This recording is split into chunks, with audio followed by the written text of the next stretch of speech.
आज आपके साथ ना सिर्फ 5 मिनट में तैयार होने वाली मैंगो आइसक्रीम की रेसिपी शेयर करेंगे। बच्चों को आप बहुत ही आसानी के साथ 5 मिनट में ये आइसक्रीम बना के दे सकते हैं।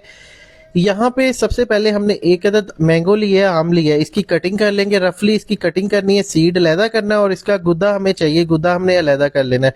फिर एक ग्राइंडर का जग लेंगे, उसके अंदर इसको शामिल कर देंगे। इसके अंदर आधा कप चीनी शामिल करेंगे और यहाँ पे इस ग्राइंडर को हमने अच्छी तरह से चला देना है। ये देखिए इस तरीके से। अच्छा, इसको ग्राइंड करने के बाद ना अभी मैं आपको इसकी कंडीशन दिखाता हूँ। ये देखिए ये इस तरह का हो जाएगा। फिर इसके अंदर हमने 300 ml टेट्रा पैक क्रीम शामिल करनी है और इसको दोबारा से हमने अच्छी तरह से ग्राइंड करना है। इतना ग्राइंड करना है कि कलर वाइट हो जाए। तो यहाँ पे देखिए इसका कलर चेंज हो गया, कलर वाइट की तरफ आ रहा है। अभी इसके अंदर मिल्क पाउडर शामिल करेंगे 4 टेबल स्पून और इसके अंदर मैंगो फूड कलर मतलब वनीला कलर डाल देंगे इसके अंदर। जो जर्दा रंग होता है ना वही कलर होता है ये सेम। तो इसके अंदर ये डालने के बाद ना